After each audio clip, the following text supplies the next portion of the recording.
अपनी पूरी ज़िंदगी, अपनी पूरी जान लगा दी, यहाँ तक कि खून तक बहाया। मुझे लगता है कि वही हमारे असली लीडर्स हैं और हम कैंडिडेट के साथ हैं, शिफाउर रहमान के साथ हैं। हम मजलिस का बहुत बहुत शुक्रिया करते हैं और मजलूमों का आवाज़ उठाने के लिए जब जब ज़रूरत पड़ेगी मैं तब तब सड़कों पे इंशाल्लाह उतरूँगी। और भी पार्टी से टिकट मांगा गया था, क्यों उन्होंने टिकट नहीं दिया? माइनॉरिटीज़ को उन्होंने एक्सक्लूड कर दिया, साइडलाइन कर दिया, चाहे वो मुस्लिम माइनॉरिटी हो, क्रिश्चियन माइनॉरिटी हो, दलित बहुजन समाज हो, हर माइनॉरिटी को उन लोगों ने आइसोलेट कर दिया। बांग्लादेशी रेफ्यूजीज़ की बात करते हुए बीजेपी ने जो कोरोना जिहाद का एक बेबुनियाद और गलत और घिनौना नैरेटिव चलाया, उसमें आम आदमी पार्टी ने उनका साथ। 70-75 सालों से मुसलमान इसी राजनीति से हम लोग चले जा रहे हैं। बीजेपी आ जाएगी, इसको मत वोट दो, बीजेपी आ जाएगी, उसको वोट दे दो। तो बीजेपी तो आ चुकी है, यूएपीए लगता है आप पे। तो क्या आपको उम्मीद है कि अमानतुल्लाह खान, अरीबा बहन या आसिम मोहम्मद खान या फिर आतिशी या फिर अरविंद केजरीवाल जी आपके साथ आएंगे? दिल्ली विधानसभा की वो लड़ाई जो अब आन की लड़ाई बन चुकी है, या फिर ये कहें बकौल ओखला के कुछ लोगों के कि अब इंसाफ की लड़ाई बन चुकी है। उस लड़ाई में एक चेहरा ऐसा नजर आया जो आपके टेलीविजन स्क्रीन पर कई साल तक आपको दिखाई देता रहा, और वो चेहरा अब मेरे साथ में है। जरगर नाम आपने सुना होगा, पूरा नाम मैं उन्हीं की ज़बान से आपको सुनवाना चाहता हूं। एमआईएम की कैंडिडेट शफाउर रहमान, जिनको दिल्ली दंगों का आरोपी बनाकर जेल में है वो इस वक्त, उनको टिकट एमआईएम ने दिया और ओखला में वहाँ पर जनसभा चल रही है। मैडम, पूरा नाम आपका इसलिए पूछना चाह रहा हूँ क्योंकि आप बहुत फेमस चेहरा हैं, लेकिन थोड़ी सी ज़रा याद लोगों को और आ जाए। जी, मेरा नाम सफूरा जरगर है। मैं अप्रैल 2020 में अरेस्ट हुई थी और उस टाइम पे मैं अपनी प्रेगनेंसी के 3rd मंथ में थी और अपनी प्रेगनेंसी का 2nd ट्राइमेस्टर मैंने तिहाड़ जेल में बिताया कोरोना के टाइम पे, जबकि दुनिया का सबसे स्ट्रिक्टेस्ट कोविड लॉकडाउन जो था उस टाइम पे इंडिया में लगा हुआ था। तो उस टाइम पे मैं 2.5 महीने जेल में थी और फाइनली सेंट्रल गवर्नमेंट ने मेरी बेल कंसीड की और ह्यूमैनिटेरियन ग्राउंड्स पे मुझे बेल मिली। उसका एक ही रीज़न था, देश भर नहीं दुनिया भर से जो आवाज़ मेरे लिए उठी, जिसका मैं आज भी बहुत बहुत शुक्रिया अदा करती हूँ। शफूरा जी, 4थी बार में आपको बेल मिली और बेल मिलने के बाद में फिर आपको राहत मिली।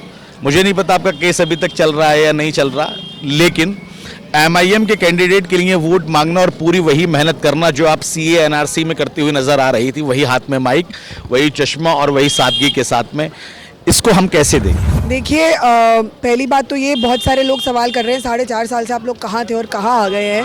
तो मैं उनको ये जवाब देना चाहूँगी कि 4.5 साल से हम लोग अदालतों में हैं और हम लगातार अदालतों में इंसाफ के लिए लड़ रहे हैं। जैसे कि सब लोग जानते हैं कि उमर खालिद की बेल 6 महीना सुप्रीम कोर्ट के सामने पेंडिंग रही और सुप्रीम कोर्ट ने उसको सुना तक नहीं, तो वो हमारे लिए एक बहुत ही ज़्यादा मायूसी की बात रही। दिल्ली बाकी जो हमारे को एक्यूज्ड है उनकी बेल दिल्ली हाई कोर्ट में अब तीसरी बार सुनी जा रही है, इस तरह से सुनी जा रही है जिस तरह से एक मिनी ट्रायल हो रहा हो। तो ये बात लोगों को समझने की ज़रूरत थी कि हम 4.5 साल से कहाँ थे। हम पे बेल कंडीशंस लगी हुई हैं, मैं दिल्ली छोड़ के नहीं जा सकती, मुझे कोर्ट से परमिशन लेना पड़ता है, यहाँ तक कि मैं अपने मायके नहीं जा पाती हूँ, वहाँ के लिए भी मुझे कोर्ट से इजाज़त लेके जाना पड़ता है। मेरा 4.5 साल का बच्चा है जिसकी परवरिश में बहुत मुश्किल से 3 लगातार जो हमारे बहुत तेज़ रफ्तार से केसेस चल रहे हैं, 3 केसेस के साथ मैं अपने बच्चे की परवरिश कर रही हूँ। तो ये कोई आसान काम नहीं रहा है हमारे लिए और आसान जर्नी नहीं रही है पिछले 4 साल की।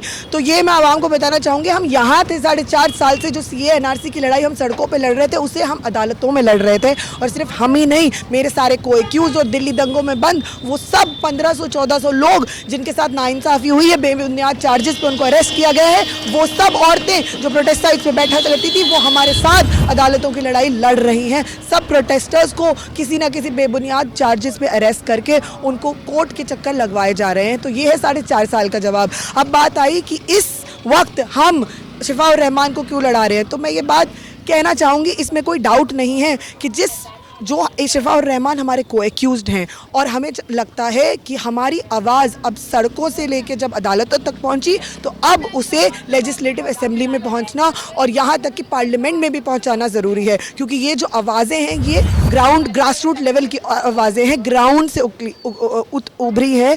एक जो मुसलमानों में जो एजुकेटेड तबका है उसकी कुछ लोग बाहर निकल के आए और उन्होंने सीए एनआरसी आंदोलन में जिस तरह से बिना कुछ सोचे समझे अपनी पूरी ज़िंदगी, अपनी पूरी जान लगा दी, यहाँ तक कि खून तक बहाया, मुझे लगता है कि वही हमारे असली लीडर्स हैं। और मज़लूमों का आवाज़ उठाने के लिए जब जब ज़रूरत पड़ेगी मैं तब तब सड़कों पर इंशाल्लाह उतरूँगी। शफूरा जी, मैंने CA/NRC का पूरा आंदोलन कवर किया, मैंने किसान आंदोलन कवर किया और मैं लगातार जो है सारी गतिविधियों में मौजूद रहा।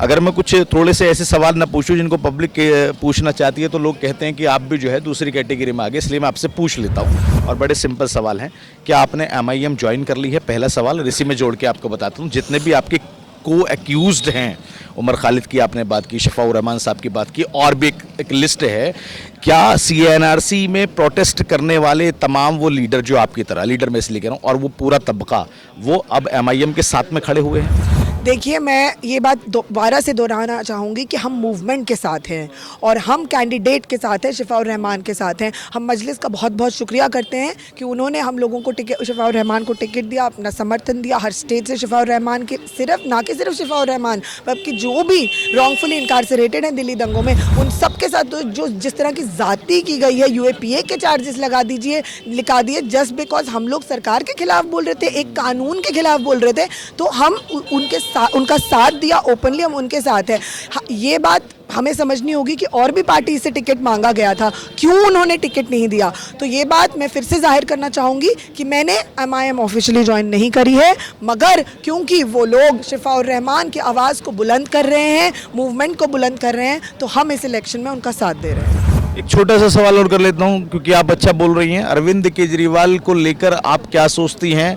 पिछले दिनों में अरविंद केजरीवाल को लेकर ये कहा गया कि जिसने मरकज़ के ऊपर सवाल उठाए, जिसने कोरोना काल में मरकज़ के कोरोना से ग्रसित लोगों को संख्या अलग बताई, दिल्ली की अलग बताई, उसी केजरीवाल की पार्टी से अमानतुल्लाह खां, वो भी मुस्लिम है, वो भी यहाँ पर मैदान में। आप क्या सोचती हैं दोनों को लेकर? क्योंकि वादा तो वो भी कर रहे हैं और अमानत ने साफ तौर पर कहा है कि वोट कटवा पार्टी असदुद्दीन ओवैसी अब ओखला में भी आ चुकी है, अगर वोट कटे तो BJP आ जाएगी, ये साफ बोल। देखिए, सबसे पहली बात रही अरविंद केजरीवाल जी की, तो ऑब्वियसली आपको याद होगा आम आदमी पार्टी भी मूवमेंट से निकली थी और उस टाइम पे मूवमेंट के लोग उनके साथ जुड़े थे, जो भी प्रोग्रेसिव लोग, सिविल सोसाइटी, सब लोग उनके साथ जुड़े हुए थे। पर जिस तरह से उनका परफॉर्मेंस रहा है पिछले 10 साल में, माइनॉरिटीज़ को उन्होंने एक्सक्लूड कर दिया, साइडलाइन कर दिया, चाहे वो मुस्लिम माइनॉरिटी हो, क्रिश्चियन माइनॉरिटी हो, दलित बहुजन समाज हो, हर माइनॉरिटी को उन लोगों ने आइसोलेट कर दिया। उनका अब उनका जब मैं उनको टीवी पे देखती हूँ तो मैं उनको दिखती हूँ बांग्लादेशी रेफ्यूजीज़ की बात करते हुए। BJP ने जो कोरोना जिहाद का एक बेबुनियाद और गलत और घिनौना नैरेटिव चलाया, उसमें आम आदमी पार्टी ने उनका साथ। यानी आप ये कह रही हैं केजरीवाल मुस्लिम विरोधी है? देखिए, मैं ये कहना चाह रही हूँ कि BJP की जो मुस्लिम विरोधी राजनीति है, उसमें उन लोगों ने जो हमें उनसे उम्मीद थी उस तरह से उन लोगों ने परफॉर्म नहीं किया। तो ये हमारी एक निराशा रही है आम आदमी पार्टी से, और वो मैं ओपनली कहती आ रही हूँ, बहुत सालों से कहती आ रही हूँ। अच्छा, अगर 3 मुस्लिम एक सीट पे लड़ेंगे और एक BJP का कैंडिडेट यहाँ पर आएगा, वो भी उस सीट की, मैं मुस्लिम का जिक्र इसलिए कर रहा हूँ क्योंकि मुस्लिम बाहुल्य सीट है, अगर यहाँ पर आ जाए तो नुकसान तो पूरा दिखाई दे रहा है, लेकिन किसको होगा? देखिए, ये जो डर की और खौफ की राजनीति है, 70-75 सालों से मुसलमान इसी राजनीति से हम लोग चले जा रहे हैं। BJP आ जाएगी, इसको मत वोट दो, BJP आ जाएगी, उसको वोट दे दो। तो BJP तो आ चुकी है, पिछले 10 साल से BJP है, तो हमारे वोट को क्या सिर्फ एक वोट बैंक बन के रहना है, ये मुसलमानों को अब तय करना होगा। क्योंकि देखिए, अगर हम कितना भी अरिथमेटिक कर लें तो यहाँ पर जो वोट है, जिस तरह का परसेंटेज है, उस तरह से किसी भी अरिथमेटिक से BJP नहीं आ सकती। तो ये जो सिर्फ है एक डराने की, मुसलमान को डराओ और उसका वोट खींच लो। और इस सब में कभी भी हम लोगों को अपनी एक लीडरशिप, जो ट्रू लीडरशिप है, जो हमारे लिए आवाज़ उठाए, अगर UAPA लगता है आप पे, तो क्या आपको उम्मीद है कि अमानतुल्लाह खान, अरीबा बहन या आसिम मोहम्मद खान या फिर आतिशी या फिर अरविंद केजरीवाल जी आपके साथ आएंगे? आपको उम्मीद है? ये जवाब तो मैं सारे लीडर्स से पूछना चाहूँगी। अगर आपको ऐसा लगता है, तो मेरा चैलेंज है। ओवैसी साहब साथ में आएंगे? देखिए, ओवैसी साहब ने सबसे पहले CA का बिल फाड़ा था पार्लियामेंट में, उसके बाद पार्लियामेंट में उन्होंने उमर खालिद के लिए, जो भी लोग दिल्ली दंगा में एक्यूज्ड हैं और जेल में हैं, बेबुनियाद चार्जेस पे जेल में हैं, उनके लिए उन्होंने आवाज़ उठाई, एटलीस्ट उन्होंने आवाज़ उठाई। बहुत बार हम देखते हैं कि बहुत ज़्यादा मुस्लिम विरोधी इंसिडेंट्स होते हैं, बट उसमें भी मुसलमानों का नाम तक नहीं लिया जाता। तो किस चीज़ का खौफ है ये? आप हम लोगों को BJP से डरा रहे हैं, बट आपसे मैं पूछती हूँ कि आप किस इंसान से डरे हुए हैं, किस चीज़ से डरे हुए हैं कि आप हम लोगों के साथ खुल के साथ तक नहीं आ सकते। हम वो लोग हैं जिन्होंने आईन बचाने की लड़ाई लड़ी, जिन्होंने देश बचाने की लड़ाई लड़ी। इस देश को जो लोग बांटना चाहते थे, सीए कानून जो है वो बंटवारा करने का कानून है, एनआरसी का जो कानून है वो बंटवारा करने का कानून है, उस कानून को हम रोकना चाहते थे। वो एक काला कानून है, वो देश के हित में कानून नहीं है, उसको रोकने के लिए हमने लड़ाई लड़ी। तो इसमें आप लोगों को शर्म क्यों आ रही है कि जो कॉन्स्टिट्यूशनल विद इन लीगली एक लड़ाई लड़ी गई उसमें भी आप साथ नहीं आ पा रहे हैं? किसी ने सीए एनआरसी के सपोर्टर्स के लिए नहीं बोला, ये बात फैक्ट है। आखिरी सवाल, टाइम ज़्यादा ले लिया आपका, बहुत छोटा सवाल। यूसीसी लागू कर दिया गया है उत्तराखंड के अंदर, और दूसरा ओखला की आवाम किस बुनियाद पर वोट शफकत आपको दे? देखिए, मैं ओखला की आवाम किस बुनियाद पे दे वोट, तो मैं ये कहना चाहूँगी कि बिजली, पानी, सड़क, ठीक है, हवा, ये तो हमारे मुद्दे हैं ही हैं और रहेंगे आगे भी। और जब हम इन मुद्दों की, और कोई कहता है कि मैं सड़क बनवा दूंगा, तो वो कोई एहसान नहीं कर रहा है, ये उसका काम है। यही एमएलए की जिम्मेदारी होती है, विधायक की जिम्मेदारी यही होती है कि वो सड़कें बनवाए, बिजली सही से आए, पानी सही हर घर में पहुंचे और हवा साफ़ हो जाए। बात इस टाइम पे वो है कि आगे बहुत मुश्किल लड़ाइयाँ हमारी तरफ बढ़ रही हैं। हम सिर्फ, मैं कहूँगी, सिर्फ मुसलमानों की तरफ नहीं बढ़ रही हैं, इस देश की तरफ बढ़ रही हैं। इस देश के जो एकता पसंद लोग हैं, जो मोहब्बत पसंद लोग हैं, जो आइन पसंद लोग हैं, जो जमहूरियत पसंद लोग हैं, उन सब की तरफ बढ़ रही हैं। तो उन लड़ाइयों का मुकाबला करने के लिए हम लोगों को ऐसी लीडरशिप चाहिए जो फरार ना हो जाए, बल्कि जब ज़रूरत पड़े तो फ्रंट लाइन से लीड करके हमें इंसाफ दिलाए और हमारी आवाज़ को बुलंद करे। यूसीसी का भी मैंने पूछा, यूसीसी लेके आए हैं जी, यूसीसी लेके आए हैं, बहुत ही गलत बात है, हम उसका बिल्कुल समर्थन नहीं करते हैं। चलिए, बहुत शुक्रिया, बहुत टाइम ले लिया आपका, बहुत बहुत शुक्रिया आपका। शिफूरा जरदत हमारे साथ में, एमआईएम पार्टी से जो कैंडिडेट हैं शफाउर रहमान साहब, उनकी वाइफ यहाँ पर कैंपेनिंग कर रही हैं और उसी का हिस्सा जो है शिफूरा जरगर जो है वो बनी हुई हैं। वही लेडी हैं जिनको तिहाड़ में जो है डाला गया था, जिनकी प्रेगनेंसी का टाइम था और उस वक्त पे इनको जो अरेस्ट किया गया था।